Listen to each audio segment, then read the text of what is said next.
सूरजपुर नाम के एक गांव में अरुण करके एक आदमी रहता था। उसका पुराना फैन ठीक करने का व्यापार था। वह हर रोज गांव में जाकर सभी गलियों में घूम के फैन रिपेयर करके घर आता था। एक दिन जब वो बाहर गया था, उस दिन बहुत धूप थी। सुनो सुनो, फैन रिपेयर वाला आया। फैन जितना भी पुरानी हो ठीक करेंगे, जैसा भी हो ठीक करेंगे, ऐसा बोलकर गांव में जा रहा था। लेकिन शाम तक कोई भी उसे नहीं बुलाया। धूप ज्यादा होने के कारण वह थक गया था और उसे सरदर्द भी आने लगा। इसीलिए घर जाकर आराम करने की सोची। जब वह घर जाकर सो रहा था, ठीक 12 बजते ही कुछ ट्रैक्टर चलने की आवाज उसे सुनाई देती है, लेकिन उसको ट्रैक्टर तो दिखाई नहीं दी। वो सोच में पड़ जाता है। अगले दिन भी जब वो सो गया था, फिर से उसे ट्रैक्टर चलने की आवाज सुनाई देती है। घबराकर अगले दिन डॉक्टर के पास जाता है। डॉक्टर साहब, मुझे रात को अजीब आवाजें सुनाई दे रही हैं। कुछ ट्रैक्टर की तेजी से चलने की आवाज सुनाई दे रही है। अरे, ये कैसा हो सकता है? अगर आसपास में कुछ नहीं तो ये सब तुम्हारी वहम है। रुको, मैं तुमको एक दवाई देता हूं। तुम इसे हर रोज रात को ठीक सोने से पहले ये दवाई लेकर सो जाना। आराम से सो जाओगे। अरुण ने जाकर ठीक ऐसा ही किया। सोने से पहले दवा खाकर सो गया। अगले दिन दोपहर तक नहीं उठा। जब उसका दोस्त सोनू आकर देखा तो अरुण सो रहा था। अरे उठो अरुण, तुम इतने देर तक सो क्यों रहे हो? देखा, टाइम 3 बज गया है। काम के लिए नहीं जाओगे क्या? उठो उठो। अरे यार, कल रात को मैंने ये दवा खा के सो गया और कुछ पता ही नहीं चला। लेकिन दवाई किस लिए है? अरे यार, मुझे अजीब से रात को ट्रैक्टर चलने की आवाज सुनाई दे रही है, इसीलिए डॉक्टर के पास गया तो ये दवाई दिया है। अरे यार, ये दवाई नहीं है, नींद की दवाई है। और ट्रैक्टर चलने की आवाज तो मुझे भी सुनाई दे रही है। लगता है दाल में कुछ काला है भाई। ऐसा बोलकर अरुण और सोनू गांव में जाकर डॉक्टर के घर के पास जाकर चुपके से देखते हैं। तभी उनको एक सीक्रेट सुरंग की मार्ग दिखाई दिया। वह सुरंग गांव के नीचे से जा रही थी। उसमें जाकर देखा तो वहां पर एक ट्रैक्टर में सोने का स्मगलिंग करते हुए 2 आदमी थे। तभी वहां पर डॉक्टर भी आया और ऐसा बोला, अरे बेवकूफों, कितने बार बोलना है कि ट्रैक्टर को धीरे से चलाया करो। गांव में सबको पता चल गया है इस ट्रैक्टर के बारे में। डॉक्टर को देखते ही अरुण और सोनू को पता चल गया कि डॉक्टर ही ट्रैक्टर में सुरंग की रास्ते से गोल्ड स्मगलिंग कर रहा है। तुरंत पुलिस को फोन किया और सारी बात बताई। ये बात पता चलते ही पुलिस आकर डॉक्टर को और उन दोनों आदमियों को गिरफ्तार कर लेती है। बाद में गांव वाले अरुण और सोनू की साहस को देखकर उनको इनाम भी देते हैं। एक गांव में किशोर नाम का एक आदमी रहता था। उसका गांव के साथ हाईवे पर एक बहुत बड़ा ढाबा था। वो अपने ढाबे में बहुत ही स्वादिष्ट खाना बनाया करता था और लोगों को बड़े ही प्यार से खिलाया करता था। अरे टेबल नंबर 10 पर खाना लगा भाई, देख लो कितने भूखे हैं। और तुम भी जाकर टेबल नंबर 8 पर खाना लगा, देख वहाँ पे बाबूजी बैठे हैं। उसका प्रेम भाव और स्वादिष्ट खाना देखकर वहाँ से आने जाने वाले हमेशा उसी के ढाबे में आकर खाना खाया करते थे। उसके परिवार में उसकी बीवी और उसका एक बेटा था। उसका बेटा बड़ा हो चुका था। परीक्षा पास करने के बाद शहर में पढ़ाई करने के लिए जाना चाहता था, जिसमें काफ़ी पैसे लगने वाले थे। पापा, मुझे इंजीनियरिंग करनी है। हाँ हाँ ठीक है बेटा, तो करो। लेकिन पापा, इसकी फीस तो काफ़ी है। अरे तू फिक्र मत कर, पापा सब देख लेंगे। किशोर अगले ही दिन गांव के बैंक में जाकर बैंक मैनेजर से लोन की बात करता है। बैंक मैनेजर किशोर का एजुकेशन लोन पास कर देता है और किशोर पैसे लेकर अपने बेटे को इंजीनियरिंग के लिए शहर भेज देता है। गांव में ही रहने वाला कमल किशोर की तरक्की से बहुत जलता था। ये किशोर न जाने क्या घुट्टी पिलाता है सबको। देखो तो, बैंक ने उसे लोन भी दे दिया और मैं जाता हूँ तो मुझे मैनेजर मना कर देता है। इसको सबक सिखाना ही पड़ेगा। कमल यही सोचता हुआ जा रहा था, तभी अचानक एक बूढ़ा उससे जा टकराया। अबे बूढ़े, देखकर नहीं चल सकता क्या? और टकराते ही उस बूढ़े के हाथ से एक छोटा सा पुराना सा लोहे का बक्सा गिर पड़ा, जिसे देखकर कमल ने हंसते हुए जोर की लात मार दी। तभी अचानक सामने से किशोर आ गया और उसे वो बक्सा देते हुए कहा, बाबा ये लो आपका बक्सा, आप भूखे लग रहे हो, अरे चलो मेरे ढाबे में, मैं आपको खाना खिलाता हूँ। और किशोर उन्हें अपने साथ अपने ढाबे पर ले गया। उसने उन्हें बड़े प्यार से खाना खिलाया। जाते हुए उस बूढ़े ने किशोर से कहा, बेटा मेरे पास तुम्हें देने के लिए कुछ नहीं है, बस ये बक्सा तुम रख लो, ये मुसीबत में तुम्हारी मदद करेगा। और वो किशोर को वो बक्सा देकर चला गया। किशोर ने वो बक्सा संभालकर अपने ढाबे में रख दिया। और इधर कमल ने मौका पाकर एक दिन किशोर के ढाबे और घर पे चोरी की और सारा पैसा सोना चांदी लेकर रफू चक्कर हो गया। ये देखकर किशोर को बहुत ही दुख हुआ और उसे अब बैंक का लोन चुकाने की चिंता सताने लगी। तभी अचानक उसकी नज़र बूढ़े द्वारा दिए गए लोहे के बक्से पर पड़ी और वो बक्सा लेकर अपने घर आने लगा। लेकिन जैसे ही वो अपने घर के पास पहुंचा, वो बक्सा उसके हाथ से गिर गया और गिरते ही वो बक्सा एक बहुत बड़े रेस्टोरेंट में तब्दील हो गया। ये देखकर किशोर हैरान रह गया। उस रेस्टोरेंट के अंदर सारे रोबोट काम कर रहे थे और वहाँ के गल्ले में किशोर की चोरी का सामान था। और वहाँ पर उसने देखा कि कमल एक खंबे से बंधा हुआ है। किशोर को देखते ही कमल ने उससे माफ़ी मांगी और उसे बताया कि जैसे ही वो चोरी कर कर निकला था, एक जादुई बूढ़े ने उसे इस बक्से के अंदर बंद कर दिया।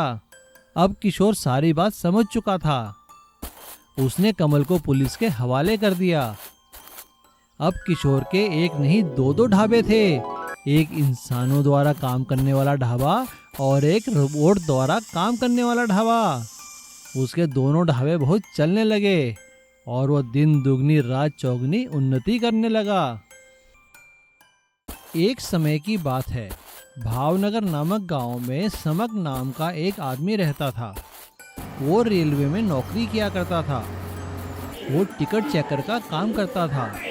वो सुबह तैयार होकर ट्रेन में निकल जाता और हर ट्रेन में जा जाकर लोगों के टिकट चेक किया करता था। कई सालों से वो ये काम बड़ी ही ईमानदारी से किया करता था।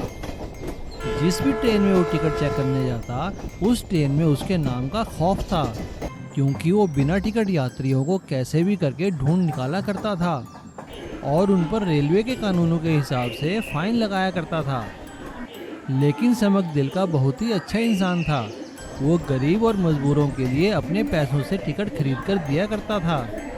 भावनगर के पड़ोस के चावनगर गांव में सुनील नाम का एक आदमी रहता था और वो हमेशा ही बिना टिकट ट्रेन में यात्रा किया करता था और अपने गांव के लोगों को बड़े ही शान से बताया करता था, अरे काका पता है, आज मैं भावनगर गया था, भावनगर, वो भी बिना टिकट, और देखो तो कोई भी मुझे पकड़ नहीं पाया। अरे सुनील ध्यान से चला कर, तुझे पता है भावनगर से चावनगर में समक की ड्यूटी लगी है। वो जैसे भी करके बिना टिकट यात्रियों को पकड़ लेता है। अरे समक हो या चमक, सुनील को पकड़ने वाला आज तक पैदा नहीं हुआ, समझा? चल मैं तुझे तरकीब बताता हूँ। और इस तरह से सुनील सभी गांव वालों को बिना टिकट यात्रा करने के लिए उकसाया करता था और चावनगर के लोग सुनील की तरकीबों के बारे में जानकर अब बिना टिकट यात्रा करने लगे। गांव के कुछ बुजुर्गों ने उन्हें समझाने की कोशिश की। भाई देखो बच्चों, बिना टिकट यात्रा करना गलत है, तुम लोग ऐसा मत किया करो, अगर पकड़े गए तो गांव का नाम बदनाम होगा। अरे काका काहे का गांव का नाम बदनाम होगा, इतनी महंगाई है, अगर हम टिकट के पैसे बचा लेते हैं तो आपको क्या, चलो बैठ के हुक्का पियो चुपचाप। सुनील ऐसा कहकर गांव के लोगों को चुप कराया करता था।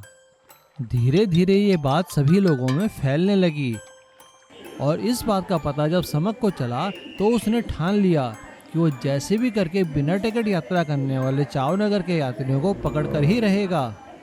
एक दिन जब सुनील बिना टिकट यात्रा कर रहा था, तभी अचानक समक उसके डिब्बे में आ पहुंचा और उसने इशारा कर दिया और दूसरी तरफ से पुलिस वालों ने डिब्बे का रास्ता रोक लिया।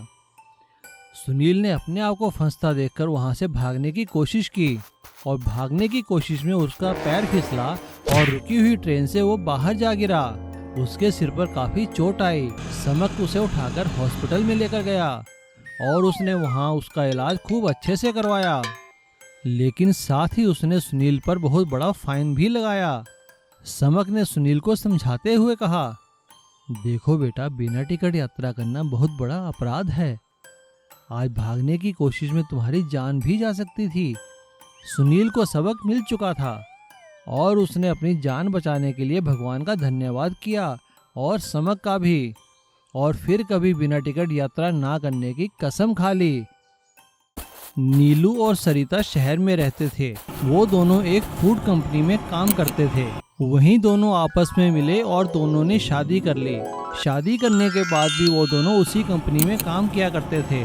उन दोनों को घूमने फिरने का बहुत शौक था। एक साल भी ऐसे ही गर्मियों के दिनों में उन्हें 3-4 दिन की छुट्टियां मिलने वाली थी। तो नीलू के दोस्त ने उससे पूछा, अरे भाई नीलू, क्या प्रोग्राम है तुम्हारा? कहाँ जा रहे हो छुट्टियों में इस बार? अरे हाँ रमेश, इस बार हम कहीं बड़े शहर में नहीं जा रहे। इस बार हम गांव में और एक हेरिटेज वॉक के लिए जंगल में घूमने जा रहे हैं। और छुट्टियां मिलते ही दोनों एक पहाड़ी के क्षेत्र में घूमने के लिए निकल जाते हैं। वो दोनों एक गांव में ठहरते हैं। अगले दिन वो लोग सुबह ही गांव की एक टैक्सी लेकर जंगल में घूमने के लिए निकल जाते हैं। टैक्सी वाला उन्हें पहाड़ के नीचे उतार देता है और कहता है, अरे साहब, आप यहाँ से पैदल जाइए और पहाड़ी के चोटी पर मंदिर है, वहाँ से घूम कर आइए। मैं शाम को आपको यहाँ लेने आ जाऊँगा। अगर कोई दिक्कत हो तो मुझे फोन कर देना। यहाँ पे नेटवर्क की कोई कमी नहीं है। टैक्सी के वहाँ से जाते ही दोनों जंगल में घूमने निकल जाते हैं। जंगल में घूमने के लिए एक साफ सुथरा रास्ता बना हुआ था। दोनों उस रास्ते पर चलते चलते जंगल के मनोहारी दृश्य देखने लगे और ना जाने कब जंगल के बीचों बीच खो गए। उन्हें समय का पता ही नहीं चला। शाम ढलने को थी, तभी हल्की हल्की बारिश होने लगी। वो दोनों एक पेड़ के नीचे बैठ गए। थोड़ी ही देर में बारिश रुक गई, लेकिन तब तक शाम होने लगी थी और वो जंगल के इतने अंदर आ चुके थे कि उन्हें रास्ता कहीं मिल नहीं रहा था। तभी अचानक नीलू की नज़र दूर से एक रोशनी पर पड़ती है। वो उस दिशा में चल पड़ते हैं। वो नजदीक जाकर देखते हैं कि वहाँ एक छोटी सी झोपड़ी बनी थी। दोनों उस झोपड़ी के अंदर जाते हैं तो वहाँ पे एक बूढ़ी औरत बैठी हुई थी। नीलू उस बूढ़ी औरत को नमस्कार करते हुए कहता है, अम्मा जी नमस्कार, हम यहाँ घूमने आए थे लेकिन जंगल में रास्ता खो गए हैं। क्या हमें यहाँ रात भर के लिए आश्रय मिल सकता है? हाँ हाँ बेटा, तुम दोनों बड़े आराम से मेरी झोपड़ी में रह सकते हो। वो बूढ़ी औरत उन लोगों के लिए झोपड़ी के कोने में बिस्तर लगा देती है। तभी सरिता उस बूढ़ी औरत से कहती है, अम्मा, बुरा न माने तो बहुत भूख लगी है, क्या कुछ खाने में है? अरे अरे बेटा, इसमें बुरा मानने की क्या बात है। अगर तुम मटन खाते हो तो आज पत्थर पर मैंने मटन पकाया है, आओ खा लो। बूढ़ी औरत की बात सुनकर दोनों खुश हो जाते हैं और मटन का नाम सुनकर तो दोनों की भूख और बढ़ जाती है। तभी बूढ़ी औरत ने चूल्हे के पास पड़ा एक बड़ा सा पत्थर उठाया। पत्थर के नीचे एक और पत्थर था और उसके अंदर मटन पक रहा था। बूढ़ी औरत ने उन्हें पत्थर पर पकाया हुआ मटन खिलाया। वो मटन दोनों को बहुत ही स्वाद लगा। अगली सुबह जब दोनों वहां से जाने लगे तो नीलू ने जाते जाते उस बूढ़ी औरत से पत्थर पर मटन पकाने की रेसिपी सीख ली। नीलू और सरिता ने पत्थर पर मटन पकाने की रेसिपी के बारे में अपनी फूड कंपनी को बताया और उनकी फूड कंपनी ने पत्थर पर मटन को अपनी रेसिपी में रखा, जिससे उनकी बिक्री और बढ़ गई और उस बिक्री में से कुछ हिस्सा नीलू और सरिता को भी मिलने लगा और पत्थर पर मटन पकाने की रेसिपी के कारण दोनों की अच्छी आमदनी होने लगी। और अब दोनों जब भी मौका मिलता उस जंगल में आकर उस बूढ़ी औरत को जरूर मिलते और उनसे पत्थर पर और स्वादिष्ट चीजें बनाने की रेसिपी सीखते। बैल और ट्रैक्टर की रस्साकशी। चांदपुर गांव में भोलू नाम का एक लड़का रहता था। वो अपने नाम की तरह ही बहुत ही भोला था और सारा दिन गांव में घूमता रहता था। अरे भोलू, कहाँ जा रहा है भाई? काका, मैं गांव के मंदिर जा रहा हूँ। आज वहाँ पर भंडारा है ना, अच्छा अच्छा स्वादिष्ट प्रसाद मिलेगा। हाँ हाँ जा भाई, तेरे बिना गए तो भंडारा कैसे पूरा होगा। और भोलू हंसते हुए वहाँ से गांव के मंदिर चला जाता है। मंदिर में पहुँचते ही भोलू की नज़र मंदिर के बाहर बनी नंदी बैल की मूर्ति पर पड़ती है और वो उस मूर्ति के साथ खेलने लगता है। वो खेल खेल में उस मूर्ति के ऊपर बैठ जाता है और उसके सींग पकड़कर बोलने लगता है, अरे अरे, कब से बैठे हो? चलो चलो, उठो उठो उठो उठो ना। तभी मंदिर के पंडित जी बाहर आकर भोलू से कहते हैं, अरे बेटा भोलू, ये तुम क्या कर रहे हो? ये पत्थर के नंदी बैल हैं, ये उठेंगे नहीं। चलो जाओ बेटा, कहीं और जाकर खेलो। पंडित जी की बात सुनकर भोलू बड़ी मासूमियत से कहता है, नहीं नहीं, मुझे पूरा यकीन है पंडित जी, ये नंदी महाराज एक दिन जरूर उठकर चलेंगे, मेरी बात को नजरअंदाज नहीं करेंगे। अब तो ये मेरे दोस्त बन चुके हैं ना। अच्छा बेटा, जैसी प्रभु इच्छा, तुम खेलना चाहते हो तो खेलते रहो। और भोलू वहाँ पर रोज आकर उन नंदी बैल से खेलता रहता है और गांव के सभी लोग उसका मजाक उड़ाते हैं। एक दिन जब भोलू नंदी बैल से खेल रहा था, तभी वहाँ पर विजय नाम का एक लड़का अपना ट्रैक्टर लेकर आता है। वे सभी भोलू का मजाक उड़ाने लगते हैं। पगला भोलू, देखो तो क्या कर रहा है। हाँ, देखो तो कैसे पत्थर से खेल रहा है। अरे ये तो पागल है, चलो चलो हम लोग ट्रैक्टर की सैर करते हैं। बच्चों को अपना मजाक उड़ाता देखकर भोलू उन बच्चों से कहता है, देख लेना, मेरे नंदी महाराज इस ट्रैक्टर को निकाल कर भगा देंगे। अच्छा, तुम्हारे नंदी बैल उठेंगे, मेरे ट्रैक्टर से रस्साकशी करेंगे।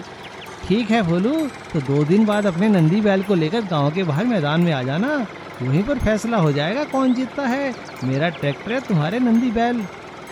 और सभी बच्चे हंसते हुए वहां से ट्रैक्टर पर चले जाते हैं। बच्चों के जाने के बाद भोलू रोने लगता है और वो नंदी बैल से कहता है, नंदी महाराज उठो ना, ठीक है, अब मैं जा रहा हूँ, अब मैं यहाँ कभी नहीं आऊँगा, आप आएंगे। और ऐसा कहकर भोलू रोता हुआ अपने घर चला जाता है। देखते ही देखते 2 दिन बीत जाते हैं और भोलू मंदिर नहीं जाता है।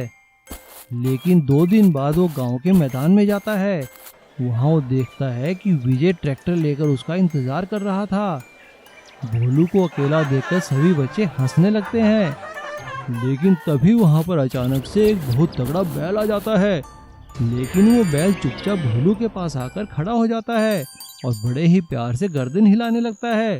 भोलू उसको प्यार करता है और उसे नमस्कार करते हुए कहता है, अरे अरे, मेरे नंदी महाराज आ गए, आओ महाराज आओ, इस ट्रैक्टर को निकालो और फेंक दो बाहर। देखो मेरे नंदी महाराज आ गए, मैंने कहा था ना। माँ, तुमने देखा ना? देखो देखो, सब लोग देखो। भोलू के ऐसा कहते ही बैल हुंकार भरकर आगे बढ़ता है और ट्रैक्टर को खींचता हुआ दूर ले जाता है। ये हम जीत गए, जय भोलेनाथ। इसीलिए कहते हैं कि भगवान भक्त के वश में होते हैं। लालची वड़ा पाव वाला। भोलापुर गांव में राजू नाम का वड़ा पाव बेचने का एक व्यापारी रहता था। उसकी बीवी वड़ा बनाती थी और वो उसमें पाव डालकर बेचता था। उसका काम अच्छा नहीं चल रहा था।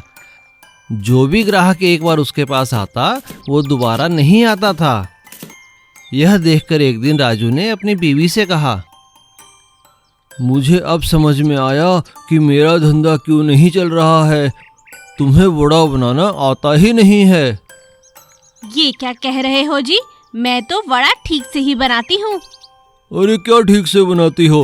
अगर बढ़िया बनाती तो बिकते ना। मुझे एक उपाय सूझा है। याद है वो उमा बहन जिनके घर हम गए थे? उन्होंने कितने अच्छे वड़ा पाव बनाए थे, क्या बढ़िया स्वाद था। मैं सोच रहा हूँ क्यों ना उन्हें यहाँ बुला लें। इससे उनका भी फायदा हो जाएगा और हमारा भी काम बन जाएगा। बेचारी बहुत मुसीबत में है। राजू गांव गया और उमा बहन से मिला। फिर उसे उसने सारी बातें समझाई। यह सुनकर उमा बहन ने कहा, मैं तो कब से अपने काम को लेकर बहुत परेशान थी। तुम भगवान की तरह आ गए। जो तुम्हें ठीक लगे वो करो। इसके बाद उमा बहन राजू के ठेले पर वड़ा पाव बनाने लगी। उसके बनाए हुए वड़ा पाव इतने स्वादिष्ट होते थे कि वहाँ पर लोगों की लाइन लग गई। कुछ ही दिनों में उनका धंधा अच्छी तरह चल पड़ा और काफ़ी पैसे भी आने लगे। राजू मुनाफे का आधा हिस्सा उमा बहन को दिया करता था। यह देखकर राजू की बीवी के मन में ईर्ष्या जागने लगी। एक दिन राजू की बीवी ने राजू से कहा, मैं सोच रही थी एक पकवान बनाने के सिवा ये और क्या करती है। सारा काम तो आपका जमाया हुआ है। पूरा मुनाफा आधा ही उसे दे देते हो, ये ठीक नहीं। तो तुम ही बताओ ना कि हम क्या करें। उसकी देखा देखी मैंने भी सब कुछ सीख लिया है। मुझ पे भरोसा कीजिए, बिल्कुल उसी की तरह बनाऊंगी। अपना घर देख उसकी चिंता छोड़ो। दूसरे दिन राजू ने उमा बहन को अपने काम में हिस्सेदारी देने से मना कर दिया और उन्हें कहा कि अब मैं अकेले ही काम संभाल लूंगा, अब हमें आपकी आवश्यकता नहीं है। यह सुनकर उमा बहन ने कहा, तुम्हें जो ठीक लगता है करो भैया, पर एक बात जान लो कि खाने के धंधे में स्वाद ही सबसे ज्यादा अहमियत रखता है और मेरे पकवान खाने से धंधा अच्छा चल रहा है। अरे तुम तो लालची हो गई हो। तुम समझती हो तुम्हारी वजह से मेरा काम चल रहा है। मैंने तुम्हें काम दिया और अब मैं ही तुम्हें काम से निकाल रहा हूँ। जाओ यहाँ से। उमा बहन दुखी होकर वहाँ से चली गई। उसने अपने बचाए हुए पैसों से अपना ही अलग ठेला लगा लिया। उसके बच्चों ने उसे नया ठेला लगाने में मदद की। उमा की मेहनत सफल हुई और उसका काम चल निकला। उसे जमींदार के बेटे की शादी में वड़ा पाव बनाने का ऑर्डर मिला और राजू का धंधा लालच की वजह। सीख, हमें लालच नहीं करना चाहिए। लालची चिकन सूप वाला। श्यामलाल शहर के बाजार के बीचों बीच सड़क किनारे एक ठेला लगाकर चिकन सूप बेचता था। जो भी बाजार में आता उसके चिकन सूप की खुशबू से वहां खींच लाती। उसके ठेले के आगे हमेशा भीड़ लगी रहती थी। अरे भैया, एक प्लेट चिकन सूप देना और हाँ, एक प्लेट पैक भी कर देना। थोड़ी देर रुकना पड़ेगा भाई साहब, आपसे पहले 4 ग्राहकों के नंबर हैं। ठीक है भाई, मैं यहाँ साइड में खड़ा होकर इंतजार कर लेता हूँ। उसका नंबर आने पर श्यामलाल उसे सूप देता है। सूप पीने के बाद वह आदमी कहता है, अरे वाह भाई, मजा आ गया। श्यामलाल उनका धन्यवाद करता है। आपका बहुत बहुत धन्यवाद सर। सड़क के दूसरी ओर जगन सेठ अपने रेस्टोरेंट के बाहर खड़ा होकर यह सब देख रहा होता है। तभी उसके दिमाग में एक विचार आता है और वह सड़क पार कर श्यामलाल के ठेले पर पहुंचता है। अरे भाई, एक कप सूप तो पिलाना। श्यामलाल जगन सेठ को चिकन सूप पिलाता है। अरे भाई, मजा आ गया तुम्हारा चिकन सूप पीकर। कितना कमा लेते हो यहाँ तुम। बस गुजारा हो जाता है सेठ जी। अरे मेरे साथ मिलकर काम करोगे?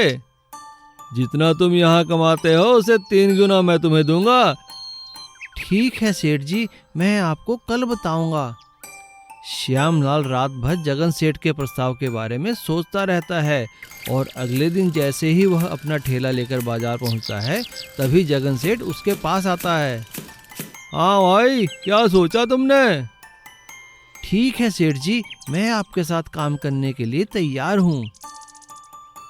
अगले ही दिन से श्यामलाल जगन सेठ के रेस्टोरेंट में चिकन सूप बनाने लगता है।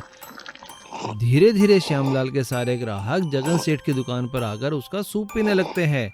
जगन सेठ का रेस्टोरेंट जो कभी खाली रहता था, वहां अब हमेशा भीड़ रहने लगती है। अरे लो भाई श्यामलाल, अपने पैसे ले लो भाई, तुमने तो कमाल कर दिया। शुक्रिया सेठ जी, आपने मुझे मौका दिया। कुछ महीने सब ठीक चलता है, लेकिन बाद में जगन सेठ के मन में लालच आ जाता है और वह श्यामलाल से सूप बनाने का तरीका सीख लेता है। एक दिन जगन सेठ श्यामलाल से कहता है, भाई श्यामलाल, मजा नहीं आ रहा तुम्हारे बनाए सूप में अब। अरे तुम कहीं और काम ढूंढ लो। लेकिन सेठ जी। भाई लेकिन वेकिन कुछ नहीं, अपना हिसाब लो और निकलो यहाँ से। श्यामलाल अपना सा मुंह लेकर वहां से चला जाता है और अगले ही दिन फिर से अपना ठेला लेकर बाजार के बीचों बीच अपना काम शुरू कर देता है और पहले से भी अच्छा चिकन सूप बनाकर रेस्टोरेंट से सस्ते दामों पर बेचने लगता है। श्यामलाल अपने हर ग्राहक को सारी बात बताता है। धीरे धीरे श्यामलाल के सभी ग्राहक वापस आ जाते हैं और जगन सेठ का रेस्टोरेंट फिर खाली हो जाता है। सीख, लालच बुरी बला है। बिरयानी की खुशबू। एक गांव में एक छोटा सा परिवार रहता था। उस परिवार का मुखिया राजेंद्र था। राजेंद्र का एक बेटा और बहू थे। बेटा तो बहुत नालायक था, पर बहू बहुत ही समझदार थी। राजेंद्र एक चाय और समोसे का ठेला लगाता था और अपना घर चलाता था। उसका बेटा लल्लन तो बस इधर उधर घूमता ही रहता था। बेटा, अब मैं बूढ़ा हो गया हूँ, अब सारा दिन अपने ठेले पर काम नहीं कर सकता। तुम अब शादीशुदा हो, तुम्हें मेरे व्यापार में अपना साथ देना चाहिए। नहीं पिताजी, मुझसे यह नहीं होगा। मैं तो सारा दिन एक जगह खड़ा नहीं रह सकता। मैं कल से आपके साथ ठेले पर जाऊंगी, आपकी मदद भी करूंगी। पर बेटा। मना मत कीजिए पिताजी, मुझे अपने साथ ले जाना मत भूलिए। मैं भी आपके बेटे की तरह हूँ। ठीक है बेटा, तुम कल मेरे साथ चलना। अगले दिन लल्लन की पत्नी ने सुबह सुबह उठकर थोड़ी बिरयानी बना ली और अपने ससुर के साथ चल दी।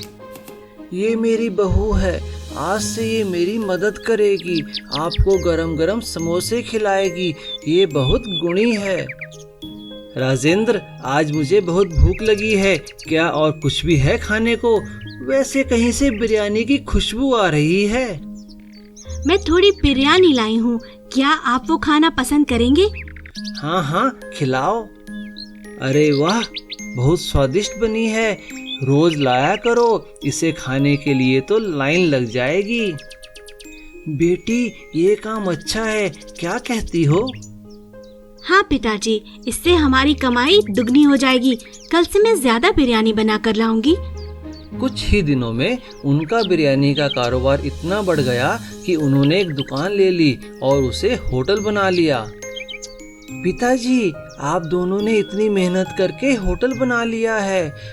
अब मैं भी इधर उधर घूमकर थक गया हूँ। आप कहें तो मैं आपके साथ मिलकर बिरयानी और चाय समोसे बेचूं? हाँ बेटा, बहू ने तो इस काम को इतना बढ़ा दिया कि अब हमें और लोग चाहिए जो हमारी मदद करें। अगर तुम भी हमारा साथ दोगे तो बहुत बढ़िया होगा। सीख, कोई भी काम छोटा या बड़ा नहीं होता। अगर मेहनत किया जाए तो छोटा काम भी बड़ा हो सकता है। ऑटो रिक्शा मरम्मत वाला।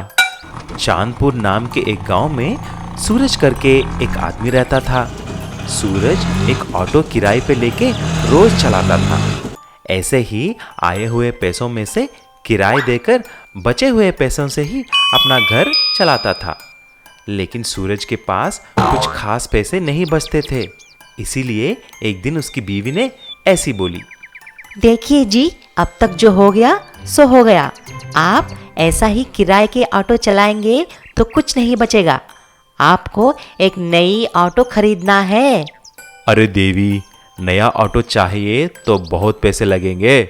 मेरे पास इतने पैसे कहाँ से आएंगे? मेरे पास मेरे मैके वाला दिया हुआ कुछ गहने हैं, उन्हें बेचकर एक ऑटो खरीदो।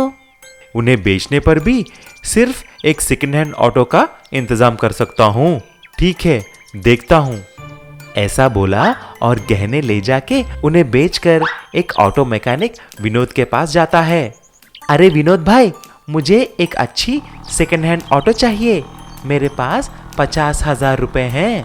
सूरज भाई, 50,000 में क्या सेकंड हैंड ऑटो? तुम भी पागल जैसा बातें करता है। अच्छा, ये बात है। अब मुझे कुछ नहीं पता, तुमको ही कुछ करना पड़ेगा। ठीक है सूरज भाई, मेरे साथ आओ।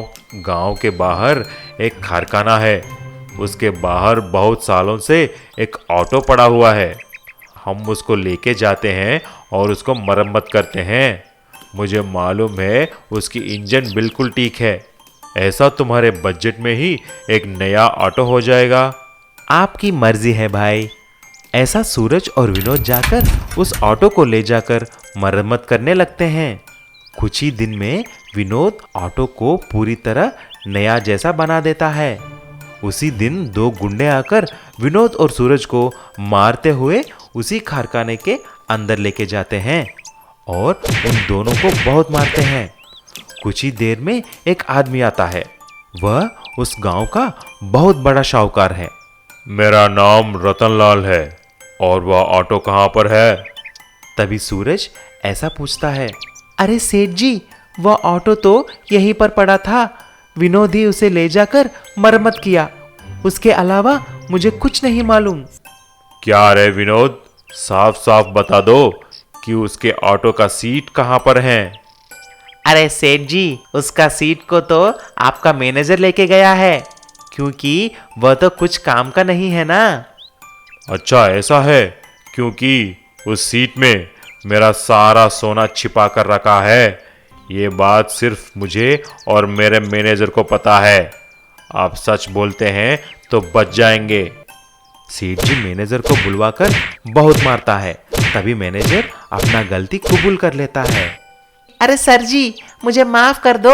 मैं ही आपका ऑटो बेचकर सीट को चुरा लिया है और आपको बोला है कि ऑटो को चोर ले गया है।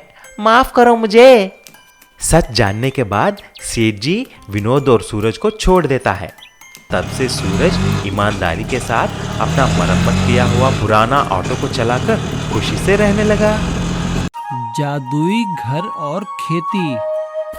एक गांव में सुशील नाम का एक आदमी रहता था। वो अपने नाम की तरह ही बहुत अच्छा और नेक था। वो शहर से खेतीबाड़ी की परीक्षा पास कर गांव आया था और वो अपने गांव के लिए कुछ करना चाहता था। उसकी उस गांव में थोड़ी सी जमीन थी और वो बाकी गांव वालों के साथ छोटे छोटे मकानों में रहा करता था।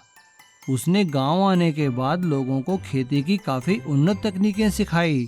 सुशील द्वारा बताई गई खेती की उन्नत तकनीकों के कारण गांव वालों की काफ़ी अच्छी फसल होने लगी थी, जिससे उनका काफ़ी अच्छा मुनाफा होने लगा था और वे लोग अच्छी ज़िंदगी जीने लगे थे। और एक दिन गांव वालों ने सुशील का सम्मान करते हुए उससे कहा, सुशील बेटा, तुम्हारे आने के बाद तो गांव की रूपरेखा ही बदल गई है। तुम्हारी बताई तकनीक के कारण ही हम लोग इतनी अच्छी फसल उगा पा रहे हैं। काका, ये तो मेरा फर्ज है। मेरी भी इस गांव के प्रति कुछ जिम्मेदारियां हैं। लेकिन उसी गांव में एक बहुत ही चालाक और लालची जमींदार रहता था, जिससे कि पहले सभी गांव वाले कर्जा लिया करते थे। वो गांव वालों की उन्नति देखकर बहुत परेशान हो गया था। एक दिन उसने अपने मुनीम से कहा, मुनीम जी, सभी गांव वालों के कर्जे के कागजात निकालिए। मैं ये बिल्कुल नहीं देख सकता कि सभी गांव वाले आगे बढ़ें और उन्नति करें। इससे हमारा काम कैसे चलेगा? जी मालिक। और जमींदार सभी गांव वालों को ये बोलकर धमकाता है कि उन्होंने उसका काफ़ी कर्जा देना है और वो कर्जा देने की मियाद ख़त्म हो चुकी है, और वो अपने बदमाशों को गांव वालों की ज़मीन पर कब्जा करने भेजता है। सुशील जमींदार से कहता है, जमींदार साहब, लोगों की फसल अब अच्छी हो रही है, हमें कुछ दिन और दीजिए, हम आपका सारा कर्जा चुका देंगे। नहीं, तुम कौन हो? ज़्यादा नेता बनते हो इनके, मारो इसे। और ऐसा कहते ही जमींदार के गुंडे उन सबको मारने लगते हैं और उन्हें मारकर जंगल में भगा देते हैं। परेशान होकर सुशील भगवान से मदद की गुहार करता है और तभी एक चमत्कार होता है और वो सुशील को एक बीज देकर कहते हैं, बेटा, तुम्हारी समस्या का हल ये बीज है, इसे ले जाकर अपने गांव में लगा दो, तुम्हारा भला होगा। सुशील वो बीज लेकर भगवान का धन्यवाद करता है। जमींदार के गुंडों के जाने के बाद सभी लोग गांव में वापस आ जाते हैं और सुशील वैसा ही करता है जैसा जंगल के देवता ने कहा था। सुशील के बीज लगाते ही वहाँ एक बहुत बड़ा पेड़ उगाता है, जिस पर अलग अलग डिजाइन के घर टंगे हुए थे। गांव वाले जैसे ही घर उतार कर जमीन पर रखते हैं, वे घर बहुत बड़े बड़े घरों में बदल जाते हैं। गांव वाले भगवान का धन्यवाद करते हैं और वो देखकर हैरान रह जाते हैं कि उनकी फसलें भी लहलहा रही थी और उनमें गेहूं उगाई थी, लेकिन वो भी सोने और चांदी के दानों वाली। गांव वाले अपने अपने खेतों में जाकर सोने और चांदी के दानों वाली गेहूं तोड़ लेते हैं और उसे ले जाकर जमींदार को देकर अपना कर्जा पूरा करते हैं। जमींदार भी इतना सारा सोना चांदी देखकर लालच में आ जाता है और सभी गांव वालों की ज़मीन के कागज उन्हें वापस कर देता है। और इस तरह से जादुई घर के पेड़ के कारण सभी गांव वालों की किस्मत बदल जाती है। सुंदर नगर में अमित नाम का एक लड़का रहता था, लेकिन मैकेनिकल इंजीनियर होने के बाद भी उसे कोई काम नहीं मिला। एक दिन वह मायूस होकर गांव के चबूतरे पर पेड़ के नीचे बैठा हुआ था। तभी एक बुजुर्ग स्कूल टीचर वहां से गुजरे। गुरुजी प्रणाम। प्रणाम। अरे कौन? अमित, कैसे हो बेटा? क्या कर रहे हो आजकल? बस गुरुजी, इसी सवाल का जवाब दे रहा हूँ सबको। बहुत दुखी लग रहे हो बेटा। हाँ गुरुजी, इतनी पढ़ाई लिखाई करने के बाद भी कोई काम नहीं मिला। बेटा, तुम तो होशियार हो, मेहनती हो, कुछ भी काम कर लो। कल से तुम मेरे बेटे की मोटर वर्कशॉप में आ जाओ। अमित अगले ही दिन से गुरुजी के बेटे विक्रम की मोटर वर्कशॉप में काम करने लगता है। वह काम में इतना निपुण होता है कि किसी भी गाड़ी को देखते ही देखते ठीक कर देता है। एक दिन खाली बैठे बैठे उसके मन में कुछ नया करने का विचार आया, तो उसने विक्रम से कहा, विक्रम भाई, क्या मैं वर्कशॉप में पड़ा पुराना सामान इस्तेमाल कर सकता हूँ? हाँ हाँ, क्यों नहीं, बिल्कुल कर सकते हो। अमित अगले ही दिन से काम के साथ साथ खाली समय में अपना आविष्कार करने में लग जाता है। वह एक वैन की फ्रेम पर एक बड़ा इंजन रखकर उसमें गियर बॉक्स फिट कर देता है और उसमें बड़े और पतले टायर लगाता है। कुछ ही दिनों में वह एक ऐसी गाड़ी तैयार करता है जो दिखने में तो वैन जैसी लगती थी, लेकिन उसकी ऊंचाई काफी थी। वह गाड़ी इतनी ताकतवर थी कि किसी भी तरह के उबड़ खाबड़ रास्ते पर बड़े आराम से चलती थी। अमित और विक्रम जब अपनी गाड़ी लेकर सड़क पर निकले तो सभी लोग उसे देखकर हैरान हो गए। तभी गांव के चौराहे पर पुलिस वालों ने उनकी गाड़ी को रोककर कहा, ऐसा नमूना लेकर निकलोगे तो तुम किसी को मार डालोगे, दोबारा इसे सड़क पर लेकर मत आना। कुछ दिनों बाद गांव में बहुत तेज बारिश होती है और पूरे गांव में पानी भर जाता है। कोई भी गाड़ी इस भरे पानी में नहीं चल पाती, इस कारण गांव वालों तक मदद नहीं पहुंच पाती है। तभी अमित अपनी गाड़ी को चलाना शुरू करता है। उसकी गाड़ी ऊंचे होने के कारण पानी में नहीं डूबती और ताकतवर होने के कारण पानी में बड़े आराम से चल पड़ती है। वह अपनी गाड़ी में खाने पीने का सामान और दवाइयां रखकर बाढ़ के पानी से घिरे लोगों के घर घर तक पहुंचाता है। सभी लोग उसकी तारीफ करते हैं और बाढ़ का पानी खत्म होने पर गांव के सभी लोग अमित और विक्रम को सम्मानित करते हैं। तब गुरुजी कहते हैं, हमें हर किसी के काम का सम्मान करना चाहिए, पता नहीं कब किसी की बनाई चीज हमारे काम आ जाए। एटीएम चोर।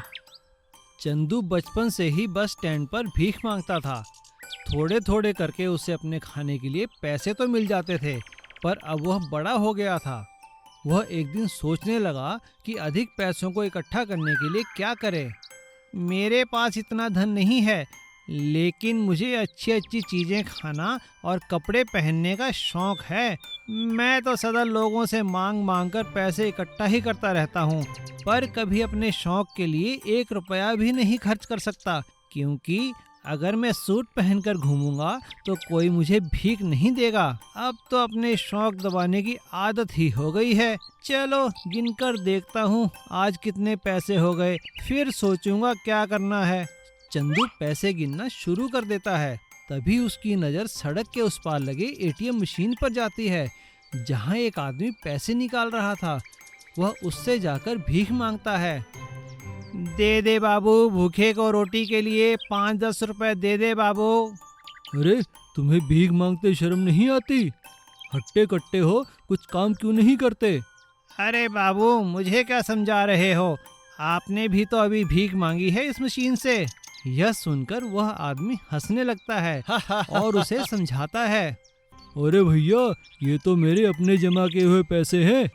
और वह चंदू को एटीएम मशीन और कार्ड के बारे में बताता है। चंदू ने कई दिनों तक एटीएम के बाहर खड़े होकर देखा और सोचा कि इससे पैसे निकालने के लिए क्या करे। फिर उसे एक तरकीब सूझी। आ गया आइडिया आ गया, मैं समझ गया मुझे इससे पैसे कैसे निकालने हैं। फिर वह सभी भिखारियों को इकट्ठा कर कहता है कि उसने बैंक वालों से मिलकर उनके लिए यह एटीएम खोला है, ताकि वे अपने पैसे जमा करके अपने जीवन में आगे बढ़ सकें। अरे ये तो बहुत अच्छा हुआ। लो भाई चंदू, मेरे पैसे भी जमा कर दो।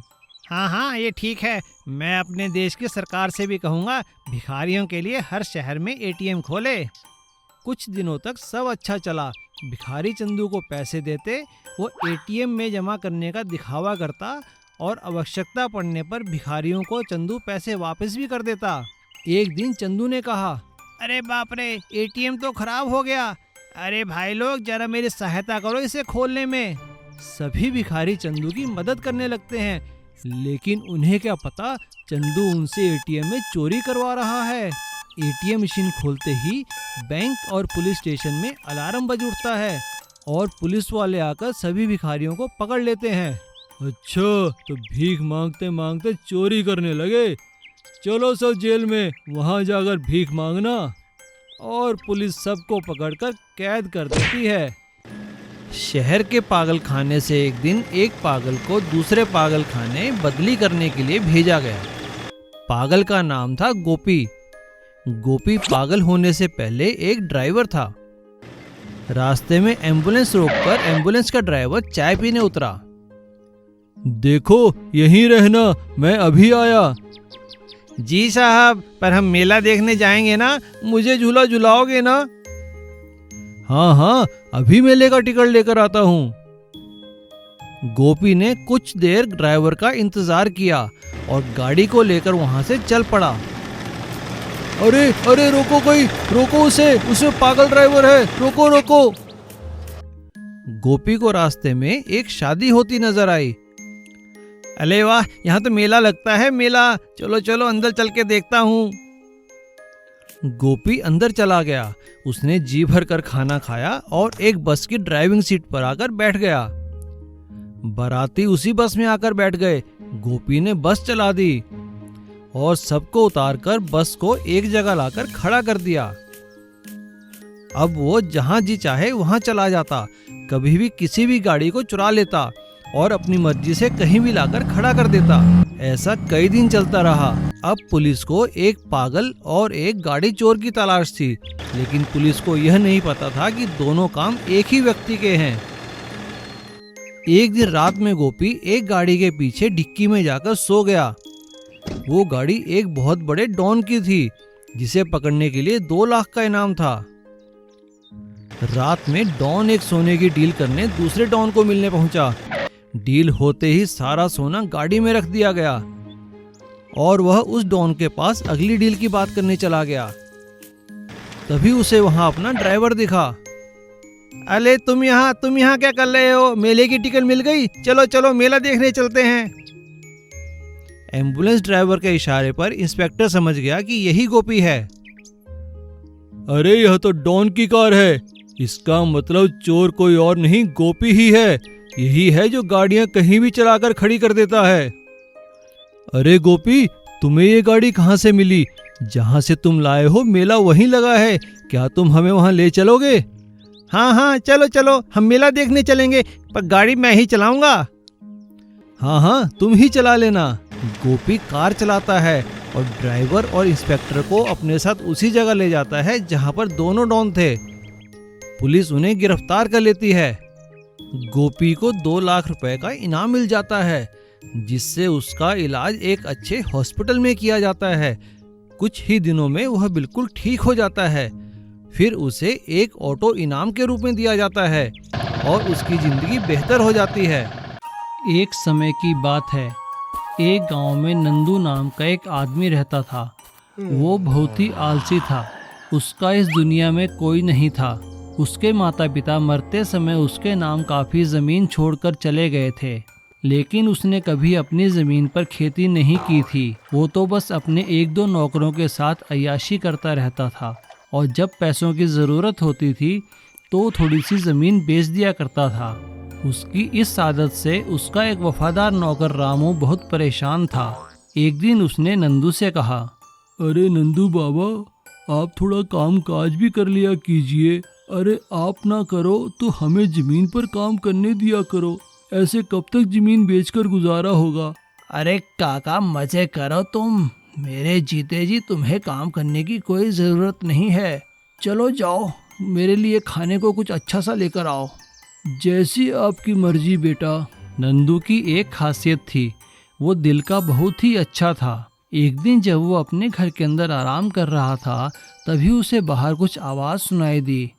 बाहर एक भिखारी खाने के लिए कुछ मांग रहा था, लेकिन रामू काका उसे भगा रहे थे। अरे जाओ यहाँ से, यहाँ कुछ नहीं मिलेगा। लेकिन तभी नंदू ने आवाज सुनकर, अरे काका कौन है, बुला लो इसे, खिला दो रोटी। ठीक है बेटा, जैसी तुम्हारी मर्जी। और रामू काका उस भिखारी को अंदर बुला लेता है और नंदू बड़े प्यार से उसे रोटी खिलाता है। रोटी खाने के बाद वो भिखारी नंदू का धन्यवाद करके वहाँ से चला जाता है। और नंदू जैसे ही उसे दरवाजे पर छोड़कर आता है, वो देखता है कि वो भिखारी जहाँ बैठा हुआ था, वहाँ पे एक बहुत बड़ा गोल्डन कलर का टमाटर पड़ा था। ये देखकर नंदू फटाफट दरवाजे के बाहर जाता है, लेकिन उससे वो भिखारी कहीं नजर नहीं आता। नंदू उस गोल्डन टमाटर को भगवान की मर्जी समझकर अपने पास रख लेता है और फिर से अपनी जमीन बेचकर अपना गुजारा करने लगता है। धीरे धीरे करके उसकी सारी जमीन बिक जाती है। अब उसके पास बेचने के लिए कुछ भी नहीं था, लेकिन तभी अचानक उसकी नज़र उस टमाटर पर पड़ती है और वो उसे लेकर शहर में सुनार के पास जाता है। वो जैसे ही टमाटर बेचने के लिए सुनार के पास जाता है, तभी अचानक उससे 2-3 लड़के वहाँ आ जाते हैं और उससे काम मांगने लगते हैं। नंदू उनसे कहता है, अरे मैं तुम्हें कैसे काम दे सकता हूँ, मैं तो खुद बेच बेच कर गुजारा कर रहा हूँ। तभी उनमें से एक लड़का उससे कहता है, अरे भाई साहब ऐसी बात है तो आ जाओ ना, हमारे साथ भीख मांगने चलो। नंदू को उसकी ये बात बहुत चुभ जाती है और वो गोल्डन टमाटर सुनार को बेचता है, जिससे उसे काफ़ी सारे पैसे मिलते हैं और वो गांव में जाकर काफ़ी सारी ज़मीन खरीद लेता है और उन लड़कों को वहाँ पे काम पर लगा देता है और सभी लोग बड़ी मेहनत से उसकी ज़मीन पर काम करते हैं और ढेर सारे टमाटर उगाते हैं, जिन्हें बेचकर नंदू की काफ़ी अच्छी कमाई होती है और वो इससे और ज़मीन खरीदता है और खेती करता है। अब उसके पास ढेर सारी ज़मीन हो जाती है और ढेर सारे खेती के लिए नौकर भी। इस तरह एक भिखारी द्वारा दिए गए गोल्डन टमाटर से नंदू की किस्मत बदल जाती है और वो फिर से खुशहाली भरा जीवन जीने लगता है, ज़मीन बेचकर नहीं बल्कि ज़मीन पर फसल उगाकर, और वो भी टमाटर की। चींटी और कबूतर। एक बड़े जंगल में नदी किनारे एक पेड़ पर एक कबूतर रहता था। वहीं पास ही दूसरे पेड़ के नीचे चींटियां रहती थी। एक दिन एक चींटी नदी पर पानी पीने आई और पानी पीते ही पानी में गिर गई। बचाओ, कोई मुझे बचाओ। कबूतर ने चींटी को देखा और अपने पेड़ को हिला दिया, जिससे कुछ पत्ते नदी में गिर गए। चींटी, तुम किसी भी पत्ते पर चढ़ जाओ, तुम बच जाओगी। चींटी पत्ते पर चढ़कर बच गई। फिर एक दिन चींटी उस पेड़ के नीचे अपना खाना ढूंढ रही थी, तभी उसकी नजर एक शिकारी पर पड़ी। ये कबूतर तो बहुत अच्छा शिकार है, इसे मारकर अपने दोस्तों को दिखाऊंगा। कबूतर भाई, उड़ जाओ, उड़ जाओ। कबूतर को उसकी आवाज सुनाई नहीं दी, तो उस चींटी शिकारी के पैर पर चढ़ गई और उसे काट लिया। ओहो, मुझे किसने काटा? इतने में चींटी वहां से भाग गई और कबूतर भी उड़ गया। ओह, लगता है ये शिकारी मुझे मारने वाला था। अच्छा हुआ चींटी ने मुझे बचा लिया। सीख, अगर हम किसी का भला करते हैं तो वो भी हमारा अच्छा ही करता है। जादुई मछली और मछुआरा। समंदर के किनारे एक बहुत बड़ी मछुआरों की बस्ती थी। वहां पर रामदीन अपनी पत्नी के साथ बड़े आराम और सुकून के साथ रहा करता था। यूं तो बहुत ज्यादा कमा नहीं पाता था वो, लेकिन अपने घर में सुख शांति के साथ रहता था। एक दिन उसकी पत्नी ने उससे कहा, अजी सुनते हो, मैं माँ बनने वाली हूँ। रामदीन इतनी बड़ी खुशखबरी पाकर बहुत खुश था, लेकिन अंदर ही अंदर उसे ये चिंता सताई जा रही थी कि वो किस तरह से एक नए घर के सदस्य का पालन पोषण करेगा। एक दिन वो अपनी पत्नी से कहता है, मुझे तो बहुत चिंता हो रही है। हम अपने आने वाले बच्चे को अच्छी जिंदगी दे भी पाएंगे या नहीं? आमदनी कुछ भी नहीं है। जैसे तैसे हम दोनों का गुजर बसर होता है। आप चिंता क्यों करते हैं? भगवान के घर में देर है, अंधेर नहीं। हमारे अच्छे दिन भी जरूर आएंगे। ये बच्चा अपना भविष्य खुद बनाएगा। आप काम पर जाइए, आज मौसम बहुत खराब है, अपना ख्याल रखना। मछुआरा अपना जाल लेकर समंदर की तरफ चल पड़ता है। आज उसके मन में बहुत सारे विचार आ रहे थे।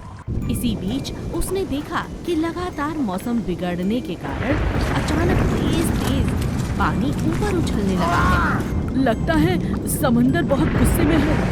अब क्या करूं? किसी भी तरह से रामदीन ने एक पेड़ का सहारा लिया और खुद को वहीं रोक लिया, क्योंकि समंदर में पानी की बहुत तेज धाराएं बह रही थी। तभी उसका ध्यान एक ऐसे जीव पर गया जो बहुत बिलख रहा था। शायद वो इस तूफान की चपेट में आ चुका था। एक कौवा अपनी चोट के कारण गंभीर रूप से घायल हो चुका था। रामदीन ने उस कौवे की मदद की। कौवे ने जाते हुए रामदीन से कहा, अब मैं बिल्कुल ठीक हो चुका हूँ। ये सब तुम्हारे कारण हुआ है। अगर उस तूफान में तुम मुझे ना बचाते तो मेरी जिंदगी आज कुछ भी नहीं थी। आज मैं तुम्हें कुछ देना चाहता हूँ। मैंने तुम्हारे घर के हालात देखे हैं। आओ मेरे साथ। आज जब तुम पानी में जाल डालोगे ना, तो एक सुनहरी मछली तुम्हारे जाल में जरूर आएगी। याद रहे, उस मछली को बाजार में बेचना मत, उसे अपने घर ले जाना। वो हर रोज तुम्हें एक सोने का मोती देगी और तुम्हारी गरीबी हमेशा हमेशा के लिए दूर हो जाएगी। लालच में आके उसे मारना मत, नहीं तो कुछ प्राप्त नहीं होगा, बल्कि जो मिला है वो भी छिन जाएगा। रामदीन कौवे की बात को मानता है, जाल फेंकता है और उसे एक सुनहरी मछली मिलती है। वो उसे अपने घर ले आता है। जैसा कि कौवे ने कहा था, हर रोज उसे मछली द्वारा एक सोने का मोती मिलता है। अब धीरे धीरे रामदीन के दिन फिर जाते हैं। अब वो बहुत अमीर आदमी बन जाता है और बहुत खुशी के साथ अपने नए बच्चे के साथ एक अच्छे सुखी परिवार की तरह जीने लगता है। 3 रंगीन गाय। चंदा और उसकी माँ बहुत ज्यादा मेहनती थे। उनके पिता बहुत अच्छी खेती किया करते थे। साथ ही उनके खेतों के साथ साथ उनके पास बहुत सारी गायें थीं, जिनका दूध वो बाजार में बेचते। चंदा और उसके माता पिता दिन रात खूब मेहनत करते थे। एक दिन गांव में पशुओं का मेला लगा। चंदा ने अपनी माँ से कहा, अरे माँ, जानती हो, गांव में बहुत बड़ा पशुओं का मेला लगा है। क्यों ना हम अपनी गाय भी मेले में लेकर जाएं? उन्हें भी अच्छा लगेगा। अच्छा, ठीक है। चंदा की माँ हाँ कर देती है। चंदा अपनी माँ को लेकर मेले में जाती है और अपनी 3 की 3 गाय लेकर वहाँ पर सैर करने लगती है। तीनों गायें मेले के मजे उठा रही थीं। तभी सेठ की नजर चंदा की गाय पर गई। सेठ चंदा के पास आया और बोला, ये 3 गाय आप ही की हैं? हाँ, ये हमारी है। माँ देखो अंकल क्या कह रहे हैं। चंदा की माँ सेठ से बात करने लगती है। नमस्कार सेठ जी, कहिए क्या बात है? बहन जी, आपकी तीनों गायें मुझे बहुत प्यारी लगी। हट्टी कट्टी सुंदर। मुझे ऐसी ही गाय की तलाश थी। चंदा की माँ उनसे कहती है, मगर भाई साहब, हम बेचना नहीं चाहते। हम तो अपनी गाय को मेला दिखाने लाए हैं। चंदा और उसकी माँ सेठ को ऐसा जवाब देकर आगे चली जाती हैं। सेठ बहुत घमंडी था। उसे इस बात का बहुत बुरा लगा। उसने अपने नौकर से कहा, सुन राजू, ये 3 गाय मुझे हर हाल में चाहिए। जो भी हो, ये 3 गाय मेरे पास लेकर आ और मुंह मांगी रकम ले जा, समझा? राजू बहुत चालाक था। इस बार राजू के साथ मिलकर सेठ ने एक चाल चली।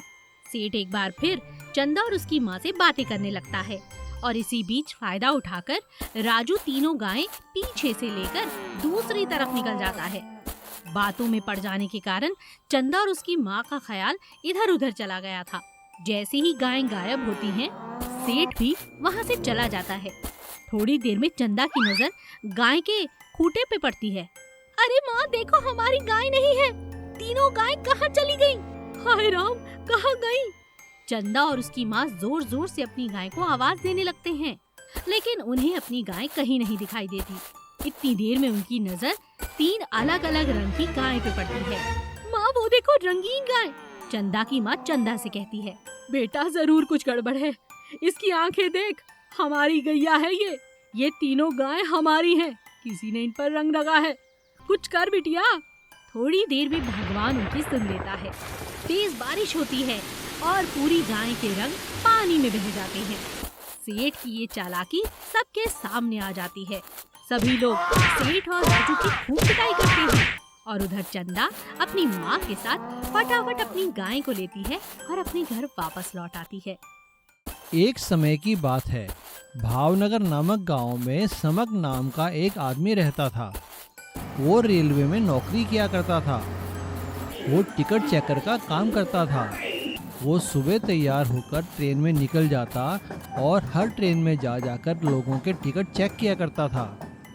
कई सालों से वो ये काम बड़ी ही ईमानदारी से किया करता था।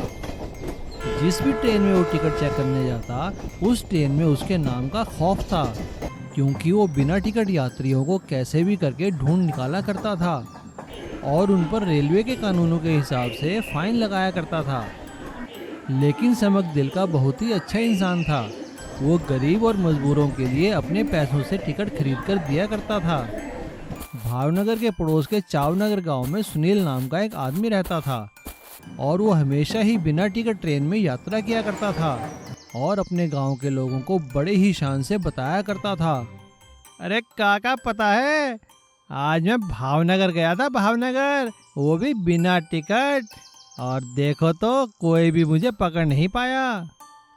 अरे सुनील ध्यान से चला कर, तुझे पता है भावनगर से चावनगर में समक की ड्यूटी लगी है। वो जैसे भी करके बिना टिकट यात्रियों को पकड़ लेता है। अरे समक हो या चमक, सुनील को पकड़ने वाला आज तक पैदा नहीं हुआ, समझा? चल मैं तुझे तरकीब बताता हूँ। और इस तरह से सुनील सभी गांव वालों को बिना टिकट यात्रा करने के लिए उकसाया करता था और चावनगर के लोग सुनील की तरकीबों के बारे में जानकर अब बिना टिकट यात्रा करने लगे। गांव के कुछ बुजुर्गों ने उन्हें समझाने की कोशिश की। भाई देखो बच्चों, बिना टिकट यात्रा करना गलत है। तुम लोग ऐसा मत किया करो, अगर पकड़े गए तो गांव का नाम बदनाम होगा। अरे काका काहे का गांव का नाम बदनाम होगा? इतनी महंगाई है, अगर हम टिकट के पैसे बचा लेते हैं तो आपको क्या, चलो बैठ के हुक्का पियो चुपचाप। सुनील ऐसा कहकर गांव के लोगों को चुप कराया करता था। धीरे धीरे ये बात सभी लोगों में फैलने लगी और इस बात का पता जब समक को चला तो उसने ठान लिया कि वो जैसे भी करके बिना टिकट यात्रा करने वाले चावनगर के यात्रियों को पकड़कर ही रहेगा। एक दिन जब सुनील बिना टिकट यात्रा कर रहा था, तभी अचानक समक उसके डिब्बे में आ पहुंचा और उसने इशारा कर दिया और दूसरी तरफ से पुलिस वालों ने डिब्बे का रास्ता रोक लिया। सुनील ने अपने आप को फंसता देखकर वहां से भागने की कोशिश की और भागने की कोशिश में उसका पैर फिसला और रुकी हुई ट्रेन से वो बाहर जा गिरा। उसके सिर पर काफी चोट आई। समक उसे उठाकर हॉस्पिटल में लेकर गया और उसने वहां उसका इलाज खूब अच्छे से करवाया, लेकिन साथ ही उसने सुनील पर बहुत बड़ा फाइन भी लगाया। समक ने सुनील को समझाते हुए कहा, देखो बेटा, बिना टिकट यात्रा करना बहुत बड़ा अपराध है। आज भागने की कोशिश में तुम्हारी जान भी जा सकती थी। सुनील को सबक मिल चुका था और उसने अपनी जान बचाने के लिए भगवान का धन्यवाद किया और समक का भी, और फिर कभी बिना टिकट यात्रा ना करने की कसम खा ली। जादुई घर और खेती। एक गांव में सुशील नाम का एक आदमी रहता था। वो अपने नाम की तरह ही बहुत अच्छा और नेक था। वो शहर से खेतीबाड़ी की परीक्षा पास कर गांव आया था और वो अपने गांव के लिए कुछ करना चाहता था। उसकी उस गांव में थोड़ी सी जमीन थी और वो बाकी गांव वालों के साथ छोटे छोटे मकानों में रहा करता था। उसने गांव आने के बाद लोगों को खेती की काफी उन्नत तकनीकें सिखाई। सुशील द्वारा बताई गई खेती की उन्नत तकनीकों के कारण गांव वालों की काफी अच्छी फसल होने लगी थी, जिससे उनका काफी अच्छा मुनाफा होने लगा था और वे लोग अच्छी जिंदगी जीने लगे थे। और एक दिन गांव वालों ने सुशील का सम्मान करते हुए उससे कहा, सुशील बेटा, तुम्हारे आने के बाद तो गांव की रूपरेखा ही बदल गई है। तुम्हारी बताई तकनीक के कारण ही हम लोग इतनी अच्छी फसल उगा पा रहे हैं। काका, ये तो मेरा फर्ज है। मेरी भी इस गांव के प्रति कुछ जिम्मेदारियां हैं। लेकिन उसी गांव में एक बहुत ही चालाक और लालची जमींदार रहता था, जिससे कि पहले सभी गांव वाले कर्जा लिया करते थे। वो गांव वालों की उन्नति देखकर बहुत परेशान हो गया था। एक दिन उसने अपने मुनीम से कहा, मुनीम जी, सभी गांव वालों के कर्जे के कागजात निकालिए। मैं ये बिल्कुल नहीं देख सकता कि सभी गांव वाले आगे बढ़ें और उन्नति करें। इससे हमारा काम कैसे चलेगा? जी मालिक। और जमींदार सभी गांव वालों को ये बोलकर धमकाता है कि उन्होंने उसका काफ़ी कर्जा देना है और वो कर्जा देने की मियाद ख़त्म हो चुकी है, और वो अपने बदमाशों को गांव वालों की ज़मीन पर कब्जा करने भेजता है। सुशील जमींदार से कहता है, जमींदार साहब, लोगों की फसल अब अच्छी हो रही है, हमें कुछ दिन और दीजिए, हम आपका सारा कर्जा चुका देंगे। नहीं, तुम कौन हो? ज़्यादा नेता बनते हो इनके, मारो इसे। और ऐसा कहते ही जमींदार के गुंडे उन सबको मारने लगते हैं और उन्हें मारकर जंगल में भगा देते हैं। परेशान होकर सुशील भगवान से मदद की गुहार करता है और तभी एक चमत्कार होता है और वो सुशील को एक बीज देकर कहते हैं, बेटा, तुम्हारी समस्या का हल ये बीज है, इसे ले जाकर अपने गांव में लगा दो, तुम्हारा भला होगा। सुशील वो बीज लेकर भगवान का धन्यवाद करता है। जमींदार के गुंडों के जाने के बाद सभी लोग गांव में वापस आ जाते हैं और सुशील वैसा ही करता है जैसा जंगल के देवता ने कहा था। सुशील के बीज लगाते ही वहाँ एक बहुत बड़ा पेड़ उगाता है, जिस पर अलग अलग डिजाइन के घर टंगे हुए थे। गांव वाले जैसे ही घर उतार कर जमीन पर रखते हैं, वे घर बहुत बड़े बड़े घरों में बदल जाते हैं। गांव वाले भगवान का धन्यवाद करते हैं और वो देखकर हैरान रह जाते हैं कि उनकी फसलें भी लहलहा रही थी और उनमें गेहूं उगाई थी, लेकिन वो भी सोने और चांदी के दानों वाली। गांव वाले अपने अपने खेतों में जाकर सोने और चांदी के दानों वाली गेहूं तोड़ लेते हैं और उसे ले जाकर जमींदार को देकर अपना कर्जा पूरा करते हैं। जमींदार भी इतना सारा सोना चांदी देखकर लालच में आ जाता है और सभी गांव वालों की ज़मीन के कागज उन्हें वापस कर देता है। और इस तरह से जादुई घर के पेड़ के कारण सभी गांव वालों की किस्मत बदल जाती है।